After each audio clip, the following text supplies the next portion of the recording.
O tema da mensagem que eu trago hoje à noite, a vida cristã profunda e absolutamente simples. Absolutamente poderia ser tremendamente simples, totalmente simples, escandalosamente simples. A vida cristã, né? Eu creio que esse tema fala ao nosso coração, fala a todos nós, de alguma forma, de alguma maneira. E o texto que eu trago também é Provérbios capítulo 3, versículo 5. Pode projetar também, por favor. Provérbios 3, 5, que diz: confia no Senhor. Vamos ler todo mundo junto? Confia no Senhor, teu coração, e não te estás em seu entendimento. Há uma versão diferente dessa, que tem esse termo apoie, como não te estribes no teu próprio entendimento. Estribo, a gente tem uma noção do que é, né? O que significa o estribo. Tem vários tipos de estribo, mas um deles é o que está na sela do cavalo, quando se monta cavalo com sela, né? Tem aquele onde se põe o pé para apoio. Então, para montar o pé que vai ali. Então, todo o peso do seu corpo está nesse estribo. Se ele não for seguro, você vai levar uma queda, né? Ele tem que estar com segurança. Tem também outros estribos, estribo de carros, de cabine de caminhão, coisa assim. Tem vários aí, mas esse é um dos que exemplifica bastante. Se esse estribo da sela do cavalo não tiver segurança, você não vai montar o cavalo e ainda vai levar uma queda, né? Então, não te estribes no teu próprio entendimento. Essa é a ideia. Não confie no seu próprio entendimento, né? Entrega o teu caminho ao Senhor, confia nele, né? Não apoie, não se apoie em seu próprio entendimento, não te estribes em teu próprio entendimento. Essa, portanto, é a ideia. Eu creio que dificilmente haja algo mais belo e mais interessante do que ver uma árvore frutífera. Principalmente se você plantou a árvore, né? Você vê a árvore crescendo, desenvolvendo, né? Isso naturalmente traz uma satisfação. Daqui a pouco ela começa a produzir frutos. É resultado de um trabalho seu. O fato em si já é maravilhoso. Mas, além de produzir frutos, vem acompanhado de outras maravilhas, de outras coisas maravilhosas. As cores que essas frutas podem nos trazer aos nossos olhos, né? Texturas que enchem nossas mesas de variedade, de alegria, de saúde, texturas das frutas que são maravilhosas. Então, só de pensar, dá para vontade de ter frutas na mão para saborear, né? Que vale a pena. Agora, as frutas estão à disposição desde sempre. Aliás, a Bíblia começa falando nisso, lá nos primeiros versículos da Bíblia, né? Lá nos mostra que Deus, lá no jardim do Éden, plantou. No Éden plantou um jardim. Isso é interessante, que é coisa que me intriga um pouco. E os estudiosos da área não têm uma definição. Mas entende-se que Éden seria uma região. Na região chamada Éden, Deus plantou o jardim. Ficou mais conhecido como Jardim do Éden, então se tem uma noção... Não, mas no Éden, Deus plantou o jardim. Então, dá essa ideia, pelo menos o texto não fala claramente isso, né? E o que diz ali desse versículo que fala a respeito disso, dá vontade de ir lá e ver como é que é esse negócio. Por favor, projeta aí o Gênesis 2, 8 e 9. Outra vez, vamos todo mundo junto?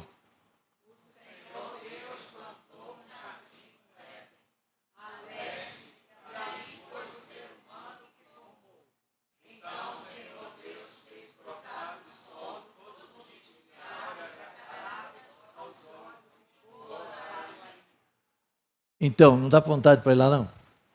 Olhar de perto isso? Eu acho que não seria nada mal, né? A gente poder dar uma chegadinha lá. Agora, onde é que fica o Éden? Onde é que será que fica? Eu descobri aí, olha o mapa aí do Éden.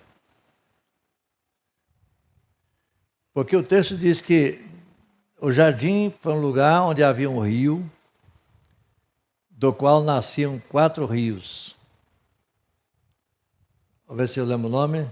Gion, Pison, Tigre e Eufrates. Esses 4 rios. Desses 2 primeiros não se tem muita notícia.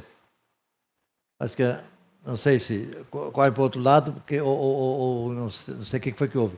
Mas Tigre e Eufrates estão vivos até hoje. Estão lá. Eufrates, inclusive, é citado na Bíblia como o grande rio. Do Egito ao grande rio. Refere-se ao rio Eufrates, que fica naquela região ali. Então, veja aí. Tigre e Eufrates. Então, se eles nascem naquela região, dá a entender que por ali, mais ou menos por ali, fica o Éden, né? Nessa região aqui, o rio Tigres aqui, o Eufrates aqui do lado, o grande rio, que juntam depois cá embaixo antes de chegar no mar. Então, se nascem de um outro rio que forma lá em cima, juntamente com os outros que não estão mais citados aqui, então essa é a região do nascimento ou do Éden. Uma outra questão que é interessante de ver aqui é que a região hoje onde nascem esses rios é na região dos Planaltos da Armênia, na Turquia. Para a gente ter uma ideia onde teria sido essa região. Mas isso não vai acrescentar muita coisa nesse sentido. É apenas uma questão de curiosidade. Muito obrigado. Uma questão de curiosidade para que a gente tenha uma noção do que é. Então, bom, o que quer dizer é o seguinte: Deus deixou tudo pronto, tudo preparado para satisfazer o apetite do ser humano. As frutas não pedem nada, elas dão de si. Elas não querem absolutamente nada da gente, mas elas dão de si e oferecem. E acrescentam maravilhas às nossas vidas. Maravilhas que são o resultado da satisfação, da abundância de que estão disponíveis e podem ser por nós recebidas. Sem que nós tenhamos que dar coisa alguma. Lá estão laranjas, maçãs, amoras, abacates, melões, mamões, bananas e outras tantas. E para um destaque, a uva. Por que uva destaca aqui a uva? Porque uva é uma das plantas símbolo de Israel, além de oliveira e figueira. As 3 principais árvores que são símbolos em Israel. Então Jesus vai dizer: eu sou a videira, vós os ramos. Bom, eu já tenho falado aqui como é que funciona a videira, e certamente você tem alguma noção disso também. Se não tem, se tiver oportunidade de ver alguma parreira, alguma vida plantada, você vai se verificar. A planta está no chão, naturalmente, como qualquer árvore frutífera, tem as suas raízes na terra, né? E geralmente há uma estrutura para que os ramos não fiquem no chão, mas fiquem levantados. Os frutos nascem nesses ramos. A videira cresce, a planta cresce até o tronco, até certa altura, que é a videira, a planta, e aí distribui em ramos. Nesses ramos que nascem os cachos de uva. Esse que está pendurado aí, está vendo aí no semblante. É nesses ramos que faz. Eu pergunto assim, por que Jesus não disse: eu sou a jabuticabeira e não a videira? Olha aí a jabuticaba, aí ó. A jabuticaba nasce nos ramos? Não, nasce no tronco. Por isso não serviria para exemplificar. Volta a videira, por favor. O exemplo que Jesus quer dizer é a videira. Eu sou a videira, vós sois os ramos. Onde é que se produz o fruto? Nos ramos. Olha a responsabilidade nossa. É nós que produzimos os frutos. Quer dizer, em nós, no caso, por nosso trabalho, nossa atividade, nós como ramos ligados à videira, de nós é que os frutos vão aparecer. Na jabuticaba não daria isso, porque já no próprio tronco é que nasce o fruto. Razão porque talvez Jesus está citando a videira. Eu sou a videira, vós os ramos, e etc, etc. Agora, a vinha de Deus, como é que a vinha de Deus funciona? Olha, funciona assim, como está aí. Deus não precisa de nós, mas escolheu precisar de nós. De vez em quando tenho dito por aí, Deus poderia, na voz de trovão, anunciar para todo mundo aí que a salvação só por meio de Jesus. Ou escrever em letras garrafais no céu, todo mundo vê. Então, para quem não sabe ler, poderia ouvir e tal, e Deus tinha como fazer essa mensagem chegar. Mas Ele resolveu precisar de nós. É interessante ter uma ilustração, que naturalmente é uma história e não uma história. Jesus, no dia da sua ascensão, quando voltou para o céu, então, houve lá um coquetel de recepção do seu retorno. E depois de terem feito lá aquela confraternização do retorno de Jesus, depois de ter feito o que veio fazer aqui, morrendo por nós na cruz e tudo mais, e Jesus teria chegado para o Pai e disse: Pai, eu fui lá, realizei o ministério, morri na cruz, venci a morte, estou de volta aqui. Deixei lá um grupo para continuar o trabalho. E se eles falharem? Qual é o plano? O Pai diz: não tem outro plano.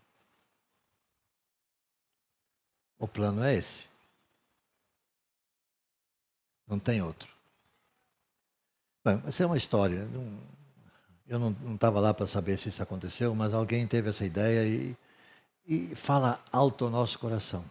A responsabilidade é nossa. Nós somos as varas ligadas à figueira que devem dar frutos. Não tem outro plano. O que Jesus tinha que fazer, o que Deus tinha que fazer, já fez. O está consumado de Jesus naquela cruz, naquele momento lá, é definitivo. Não tem mais nada a ser feito. Está consumado. O projeto de Deus está feito. O grupo que ele deixou começou, digamos assim, a desenvolver o trabalho no dia do Pentecostes. Hoje nós estamos na linha de frente. Nós somos a geração que está no comando de ação para levar esse trabalho adiante. Então Deus não precisa de nós, mas escolheu precisar de nós. Deus poderia viver ou existir independente de nós, mas escolheu viver conosco. Deus não precisava nos amar, mas Ele é amor. E assim escolheu nos amar.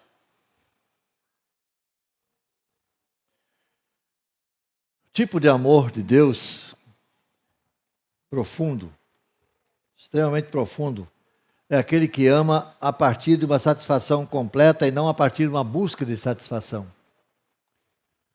Esse é o tipo de amor que Deus tem por nós, demonstrado por meio de Cristo Jesus. Como discípulos de Cristo, seguidores de Cristo, esse é o amor que devemos ter e demonstrar. Ter e demonstrar para com os que estão conosco na vinha do Pai, que é o plantador. Isso inclui aqueles que ainda não andam conosco. Entendeu bem? Inclui aqueles que ainda não estão na videira, que também devemos amar. Certamente poderíamos viver sem eles, mas A satisfação que encontramos ao fazer parte da vinha como varas ligadas à videira, aí nós optamos por não viver sem os nossos assim chamados inimigos. Inimigos, na linguagem bíblica, seria aquele que não concorda conosco. Se nós cremos em Jesus como único e suficiente Salvador, então aquele que não anda conosco seria visto como inimigo. Esses também devem estar incluídos na nossa arte de amar. Não podem estar fora. Na videira, a rigor, nenhum ramo necessita do outro para viver. Mas nenhum deles pode ser sozinho na vinha do agricultor. A alegria que um ramo traz não pode ser comparada à alegria que todos os ramos em conjunto podem trazer e que são tão compartilhadas quando todos se juntam. Isso que ocorre na comunidade de Cristo, chamada igreja, devemos ser a comunidade unida em Cristo que escolhe não viver sem o outro, ainda que o outro não concorde comigo. Ele deve ser objeto da minha oração, do meu amor. Por isso, é importante verificar que para que isso se torne realidade, precisamos escolher dia após dia permanecer no amor de Deus, que se revela em Cristo Jesus. O amor que Deus tem por nós em Cristo. E esse amor diz que é profundo. E ele diz mais ou menos o que vai ser projetado aí agora. Eu quero que todos leiam conjuntamente comigo. Vamos lá? Escolho não viver sem você. Vou permanecer com você. Haja o que houver e venha o que vier. Estarei com você de coração aberto. Você pode dizer isso de coração aberto? Isso se refere àquela pessoa que ainda não está na videira, que ainda não é ramo da videira. Não abro mão de você. Você pode até tentar escapar, mas eu estou contigo e não abro. Aqui daria até para traçar um paralelo com o casamento. Quem entra no casamento buscando a sua própria felicidade, com certeza está num caminho equivocado. Não vai dar certo. No caso da videira, somente ramos que permanecem ligados ao tronco. Somente ramos que estão ligados à videira, propriamente dito, que é o tronco, são capazes de amar a partir da satisfação já existente, e não que estejam em busca de satisfação própria. Os ramos conseguem amar porque permanecem no amor, dando condição de uns a outros amarem uns aos outros e amarem ainda os que não estão na videira, os que ainda não estão na videira. E é muito triste quando acontece que não amamos aqueles que ainda não estão na videira. É triste para a igreja, é triste para o mundo, que não vê a nossa ação, e é triste para Deus, que não vê o seu povo aqui realizando o que precisa realizar. Provavelmente não haja nada que demonstre mais o tipo de amor que Deus tem em mente que a vinha que Ele mesmo plantou.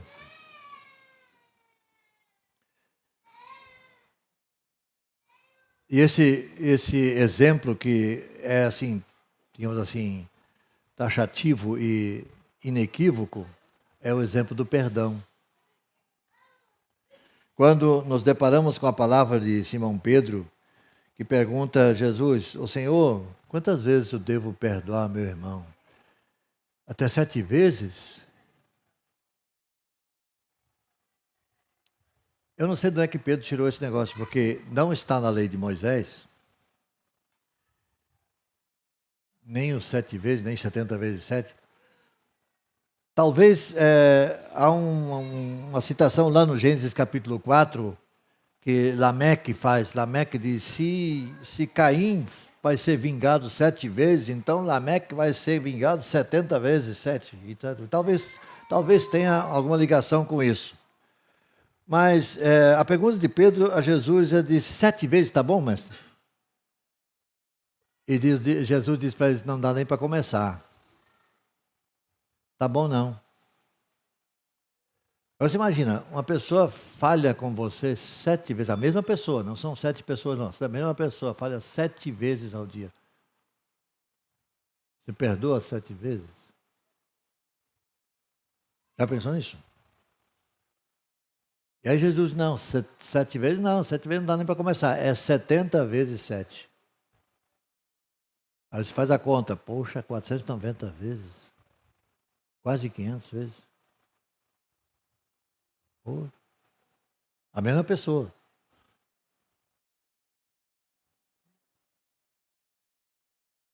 Aí eu pergunto logo, será que eu consigo? Certamente não é fácil. Mas se Cristo disse que assim pode ser, e com a ajuda dele certamente vai ser possível. Agora, quando Jesus fala 70 vezes 7, ele não faz a conta matemática, não. Era uma expressão hebraica que dizia assim, no infinito. Esquece.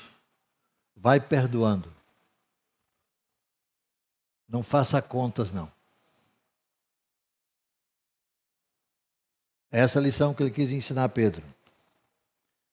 Se o ramo que está na videira, de coração aberto, receber o suficiente da seiva que vem do tronco, alimento da fonte, que é a videira, esse ramo vai conseguir bater a meta. Vai conseguir. Senão, eu diria que a Bíblia está falando em verdades. Mas se a Bíblia diz, Jesus diz que assim é possível, por que não será possível? O inimigo vai dizer que não. E vai sugerir que não. Perdoa uma vez, se ele quiser fazer de novo, não perdoa mais. Essa não é a mensagem bíblica, não. Se o comportamento da outra pessoa não é fonte da minha satisfação, das minhas ações, eu vou perdoando enquanto tiver perdão em estoque. E como a seiva vem da videira, o estoque não termina. Por isso, 70 vezes 7, ao infinito. Não tem limite. Minha capacidade de perdoar não depende de mim, mas depende da minha conexão com a videira, que é a fonte. A fonte do meu perdão, de onde vem a minha capacidade de perdoar. Perdoar como Deus nos perdoou em Cristo, tem a sua origem na profunda satisfação de Deus que existe, digamos assim, essa satisfação que existe nele mesmo. Deus perdoa em Cristo, não porque nos precisasse perdoar, mas que quis, porque nos amou. E quando Paulo, numa das cartas, ou em algumas das cartas que ele fala assim, assim como Deus nos perdoou em Cristo, como é que foi? Que ele precisava? Não, porque ele quis. Porque ele nos amou. Então, assim como Deus perdoou, nós devemos perdoar. Assim como Deus fez, nós devemos fazer. Deus precisava fazer o que fez? Não. Então, quem sou eu para dizer que eu faço o que eu acho e não faço o que eu acho que não devo fazer? Eu sou mais que Deus?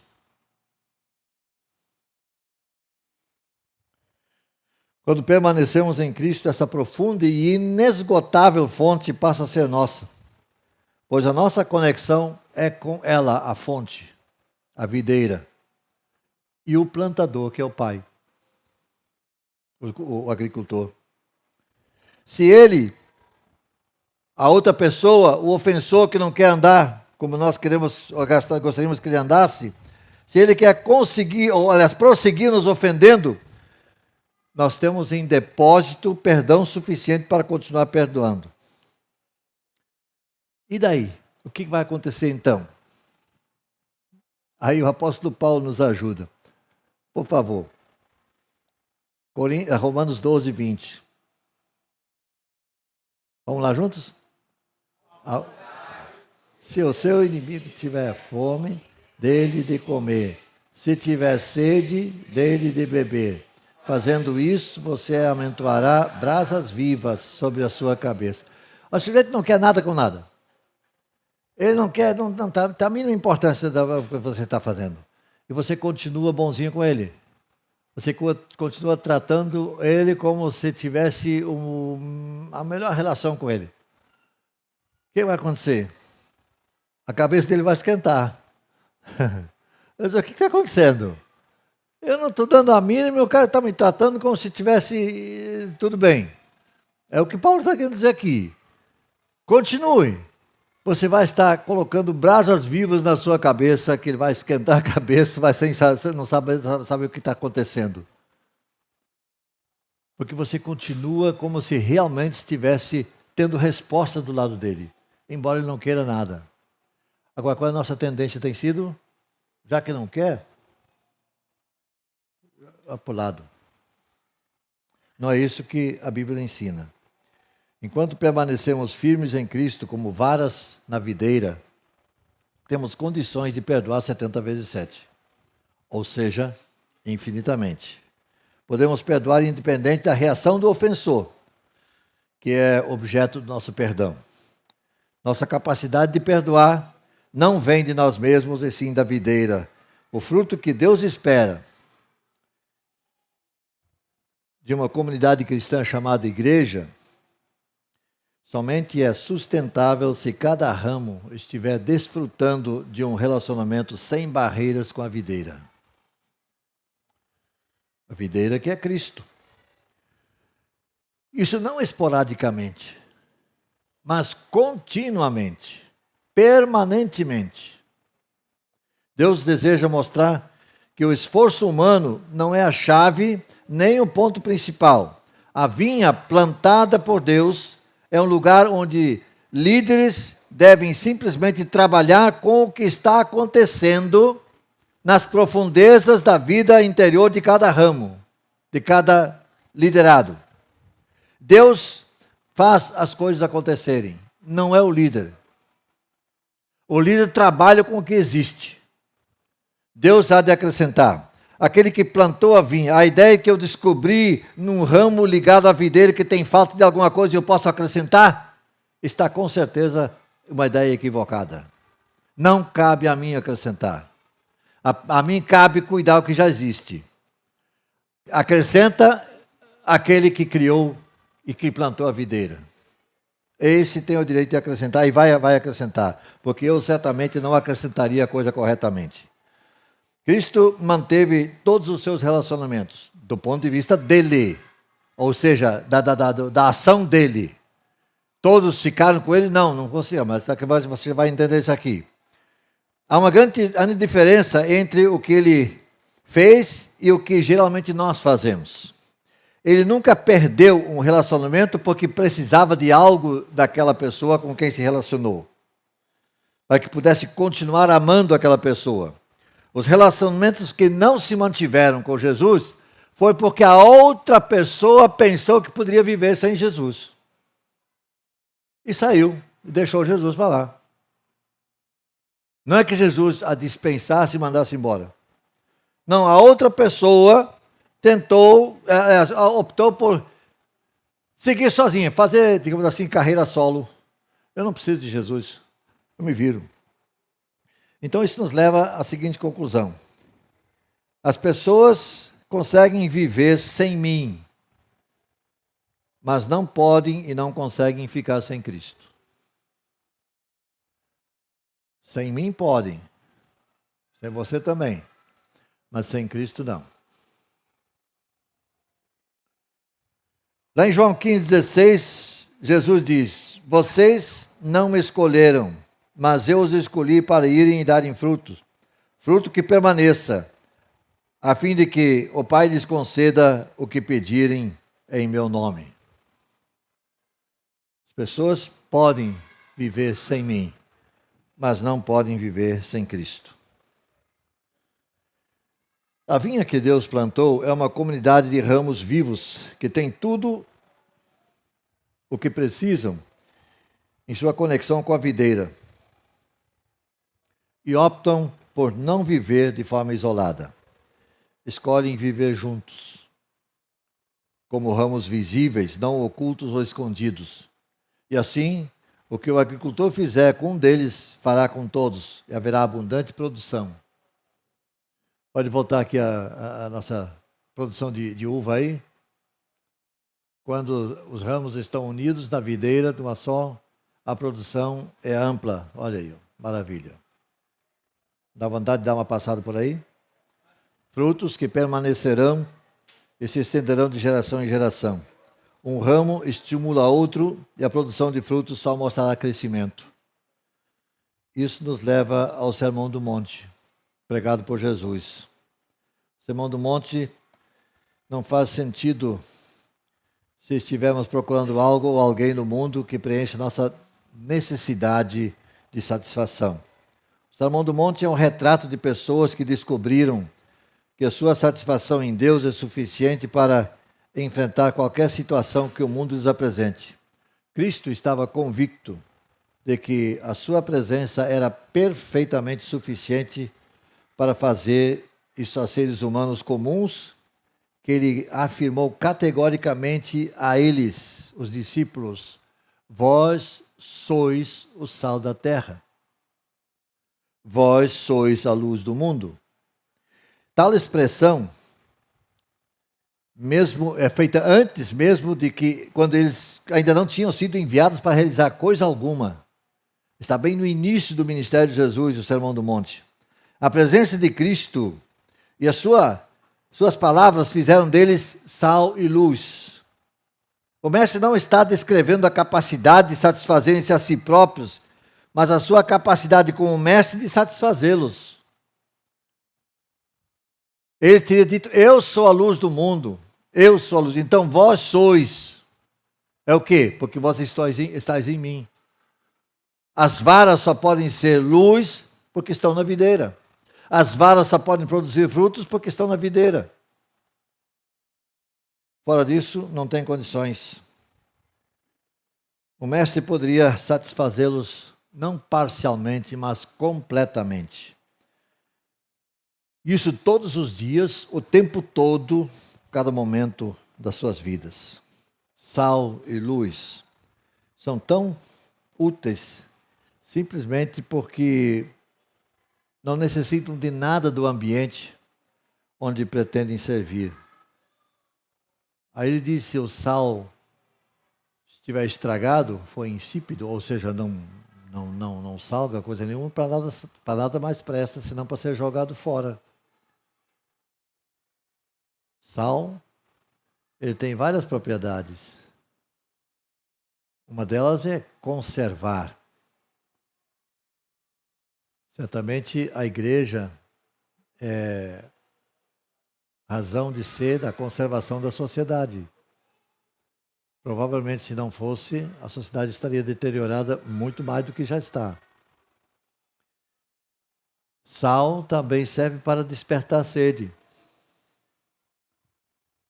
Se eu sou sal, posso, porque eu sou o que sou, despertar uma sede no outro que queira ser como eu sou. Quando Pedro vai escrevendo a sua carta mais tarde que nossa vida deve ser de tal forma que as pessoas perguntem a razão de ser que há em nós, por que eu sou como sou? Por que você demonstra essa tranquilidade em meio a essa bulbúria toda que o mundo é? Isso é ser sal, isso é ser luz, fazer diferença.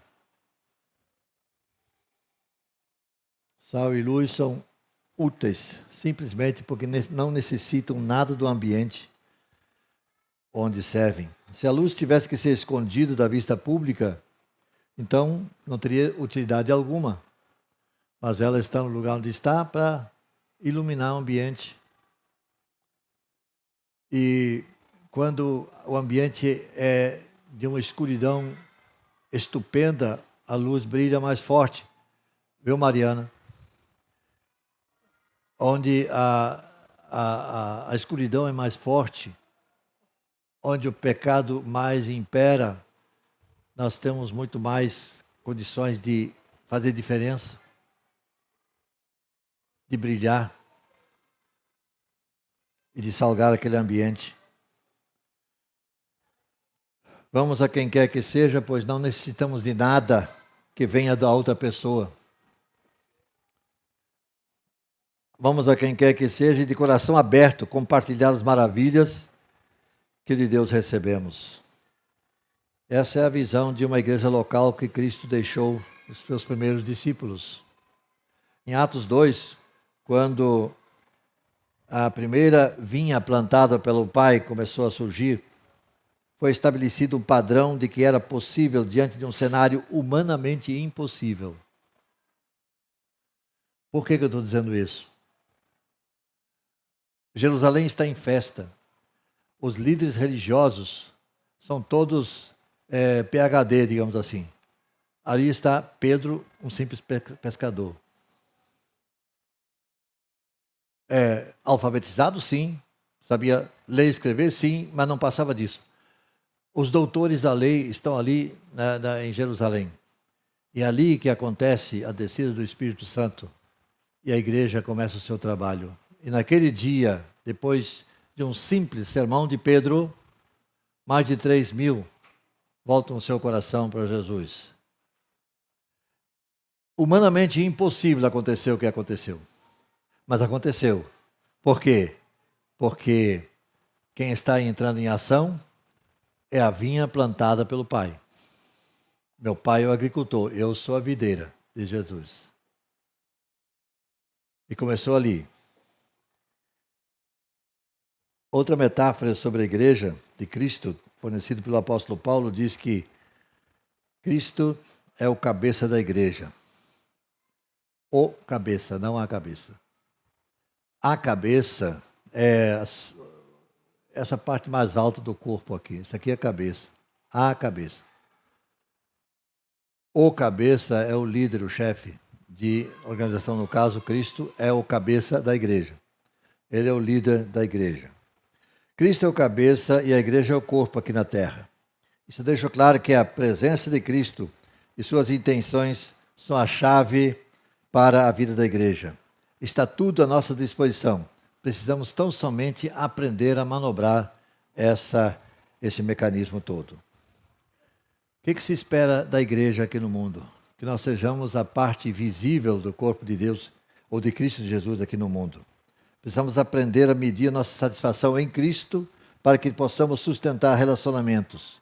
Sejamos nós líderes ou não, todos nós precisamos ser ensinados a medir a satisfação de uma congregação ligada à videira, o que poderia ser chamado de essência. E dela vem o esforço e o efeito. Cometemos erros, falhamos, pois somos humanos. Mas não podemos e não devemos desistir. Não podemos deixar de acreditar na possibilidade de vivermos o tipo de igreja onde corações cheios de amor jamais se fecham, pois estão totalmente abertos para receber a seiva da videira, isso o tempo todo. Precisamos acreditar que perdoar 70 vezes 7 não é um sonho, não é uma ilusão, nem uma utopia, mas sim uma realidade possível, que pode ser traduzido em bênção para os outros. Os corações pertencentes ao reino jamais se fecham. A eternidade, lá na eternidade que nos aguarda, lá nós viveremos de corações abertos. Então, por que já não fazer o treinamento aqui, enquanto aqui estivermos? O agricultor, o plantador da vinha e a videira estão dispostos a nos dar todo o suporte para que possamos viver aqui de coração aberto. Agora, chegando já para concluir, como encontrar um lugar nessa vinha? Em primeiro lugar, é preciso que se encontre uma igreja local, essa vinha na igreja local, e busque compreender o que esse pessoal da igreja local realmente tem em mente. que essa igreja pensa de Cristo, da missão de Cristo no mundo. Verificar se o foco está constantemente em Cristo, na videira, e se essa então oferece sustentabilidade, e não importa quão impressionante seja o seu modus operandi. Não importa quantos bons oradores a igreja tem, quanto o povo canta direitinho, afinado. Não, isso não vem ao caso. Conversando com líderes da igreja, procure ouvir deles quanto de suas palavras se referem a eles próprios ou a Cristo. Quanto das suas palavras, numa conversa de 5 minutos, quantas vezes aparece o eu faço isso, eu faço mais aquilo. Quantas vezes o eu sobressai. Aí mora um perigo muito grande. Cuidado com isso. Segundo lugar, procure saber com que seriedade ou não cuidam das almas. Tanto das já salvas, já ligadas à videira, como as ainda distantes da verdade em Cristo. Pessoas que estão espiritualmente vivas e aquelas que ainda precisam ser alcançadas. Procure observar o equilíbrio. Se o pessoal que compõe a igreja tem medo do mundo, não estão seguindo a mente de Cristo. Cristo nunca teve medo do mundo. Se não se preocupam com a sua alma, não estão seguindo a mente de Cristo. Terceiro lugar, se você entrar nessa vinha, faça-o entrando satisfeito em Cristo. Se não for assim, você vai pressionar demasiadamente a vinha na qual você acaba de entrar, buscando nela a satisfação. Satisfação que somente a videira pode dar. A satisfação não está na igreja local. Não pode ser encontrada na igreja local. E sim em Cristo. A igreja, enquanto seja uma instituição divina, é instrumento. E não uma finalidade última. Sendo um instrumento, ela é extremamente necessária. E deve fazer o seu papel. Mas não satisfará você no âmago da sua proclamação se não estiver Cristo Jesus no seu centro. Sim, Cristo, Ele sempre satisfaz. E Ele satisfaz completamente. Essa é, não sei se depois de tudo isso ainda parece simples, o cristianismo. Às vezes nós fazemos o cristianismo muito difícil. Mas em resumo é isso aí. É estar ligado à videira, que é Jesus. Trabalhar no outro com o que já está presente. Eu não acrescento nada. Quem acrescenta é quem plantou a vinha. Ele sim. Ele tem tudo para acrescentar. Então, que Deus nos abençoe e que nós possamos continuar desenvolvendo a vinha aqui plantada. Plantada por Deus. Nós não estamos aqui por acaso, nem esta igreja existe por acaso, mas há um projeto de Deus por trás disso. Somos varas ligadas à videira, então cabe a nós produzir frutos. Porque é na vara que o produto nasce, o fruto nasce. Então, a nossa utilidade está aí.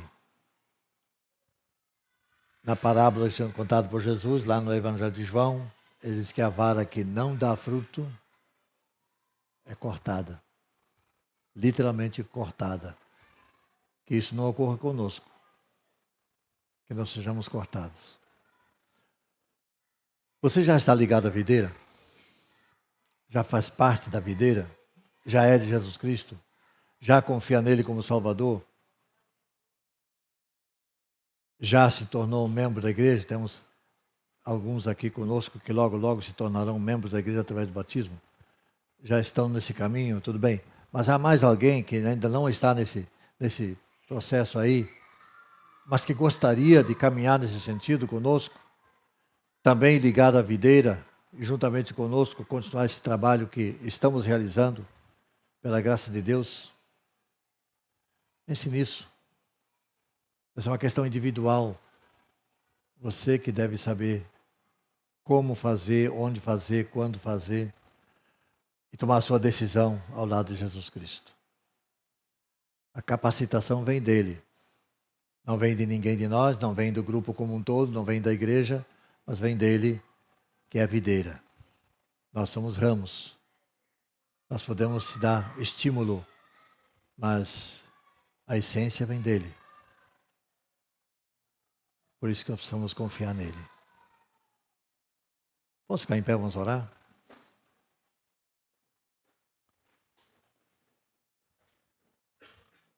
Senhor nosso Deus, tu plantaste a videira. Tu enviaste Jesus ao mundo. E Jesus diz, eu sou a videira. E disse que nós somos os ramos. Ó Deus, que nós tenhamos consciência disso. Ramo que não produz nada, para nada serve. Que nós possamos ter a responsabilidade de desempenhar aqui neste mundo a nossa missão. Como indivíduos e como igreja. Que pessoas que nos cercam percebam que alguma coisa diferente há em nós. E que queiram ser como nós somos. E queiram saber a razão da esperança que há em nós. Ajuda-nos, portanto, ó Deus, a viver esse evangelho intensamente. A cada dia que passa, a cada momento que vivemos. Para que em nossa vida o teu nome seja honrado e glorificado. Que outras pessoas cheguem ao conhecimento dessa verdade, queiram tornar-se também ramos da videira que é Jesus Cristo. É a nossa oração em nome de Jesus. Amém.